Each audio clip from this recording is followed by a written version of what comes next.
When everything goes wrong, what do? When the plans fall apart, the people disappoint you, and the world feels like it's spinning too fast. How do you remain still? How do you stay calm when your mind wants to scream, your body wants to run, and your heart wants to give up? The Stoics had an answer, not through theory but through practice. They lived through wars, exile, betrayal, sickness, and loss. And yet, they mastered the art of stillness, not because life was easy, but because they trained for life to be hard, and now it's your turn. If you want to stay calm when everything goes wrong, don't wait until the storm arrives. You must begin now, in this breath, in this moment. First, understand this truth. You are not your circumstances. You are not what happened to you. You are not your failures. You are not even your emotions. You are the observer, the one who decides how to respond. The Stoics called this the inner citadel, a fortress inside of you that no one can invade. You must build it, brick by brick, thought by thought, choice by choice. When everything outside collapses, this is the place you retreat to, not to escape, but to command. So how do you build it? Step 1. Accept what is. Acceptance is not weakness, it is clarity. You cannot control the weather. You cannot control other people. You cannot stop pain from arriving at your door. But you can accept it and choose not to suffer twice. Epictetus said, "It's not what happens to you, but how you react to it that matters." Let go of why me. Let go of this isn't fair, and embrace this instead. Now that this has happened, what will I do? Step 2. Breathe deeply, deliberately. Your breath is your anchor. Your breath is your power. When your thoughts race, your breath slows them down. When your heart pounds, your breath reminds it to be still. You cannot always control your thoughts, but you can always return to your breath. 3 deep breaths can change your day. 10 deep breaths can change your mind. Do not underestimate the simplicity of this tool. It is ancient, and it is enough. Step 3. Zoom out. Right now, your problem feels like the entire world, but it's not. It's a moment, a page, a scene. It is not your whole story. Marcus Aurelius wrote, "You have power over your mind, not outside events. Realize this, and you will find strength." So, zoom out. Will this matter in 5 years, 5 months, 5 weeks? Let perspective pull you out of panic. Let time humble your urgency. Step 4. Remember, everything is temporary. The pain, the panic, the problem, it will pass. Everything does. The Stoics meditated on this constantly. They knew that time heals. That change is the only constant. So when life feels unbearable, don't fight it. Float with it, and let it move through you. Step 5.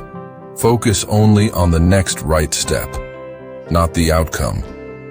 Not the opinion of others, not the 100 things out of your control, just the next right thing.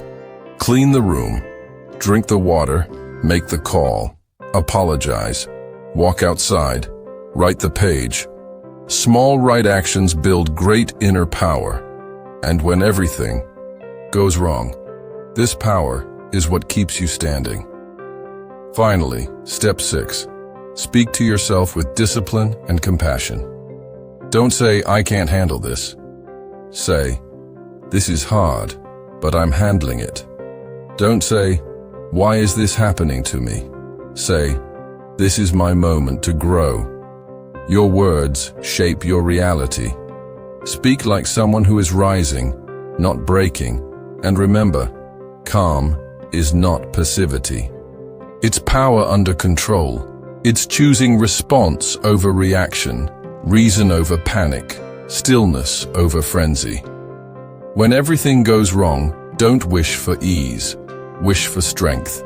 Don't pray for the storm to stop. Pray for the courage to walk through it, because storms don't last forever, but your choices do. So stand tall, breathe deeply, focus clearly, speak gently, act wisely, and let the world do what it must, while you do what you must. Because when you learn to stay calm in chaos, you become the calm the chaos cannot touch. But let's go even deeper. Why is calm so rare in times of crisis? Because most people never trained for chaos. They trained for comfort. They were conditioned to expect ease. So when life becomes unpredictable, they panic, not because they're weak, but because they are unprepared. The Stoics knew that suffering was inevitable, so they prepared, not by becoming cold, but by becoming composed. Seneca said, "We suffer more in imagination than in reality." This means most of our panic is not about what's happening. It's about what we fear might happen. The mind, left untrained, becomes a storm. It jumps to conclusions. It magnifies problems. It imagines worst-case scenarios. But a trained mind, a Stoic mind, meets reality with presence, with practicality, with patience. Ask yourself, what are you adding to the problem with your thoughts? Are you fueling the fire with fear, or are you calming it with clarity? And remember this, you are allowed to feel, but you are not required to follow every feeling. Feel fear, but don't flee. Feel sadness, but don't sink. Feel anger, but don't lash out. Feel everything, and then choose your response. This is emotional strength, not suppression, not denial, but intelligent direction.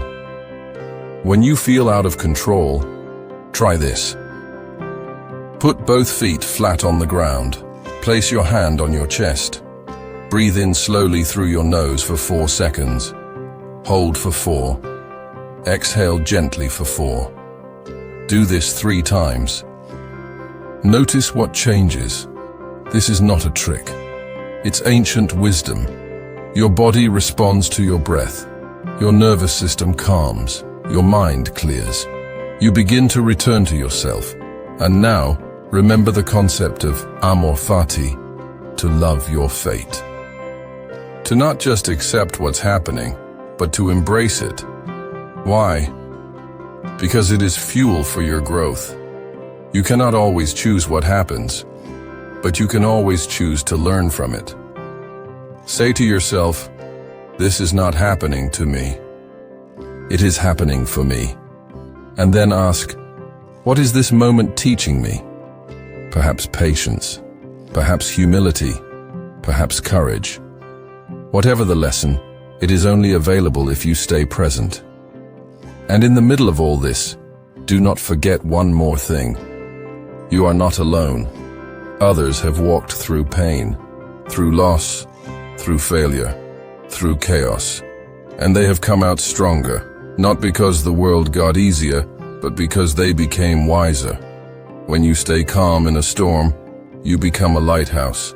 Others will look to you, not for answers, but for your presence. And sometimes, that's enough. So when everything feels like it's collapsing, return to what matters. Virtue, integrity, clarity, patience, strength. These are not just ideas. They are muscles. They grow with use. Practice them today. Practice them in small ways, so you are ready when big storms come. And if you are facing that storm now, know this. It will pass. You will stand. And one day, this pain will become your wisdom. You will tell someone, I know what it's like to fall apart. And I also know how to stay calm when everything goes wrong. And that wisdom may just save them. So begin now. Be the stillness in the storm, and let your calm become your greatest power.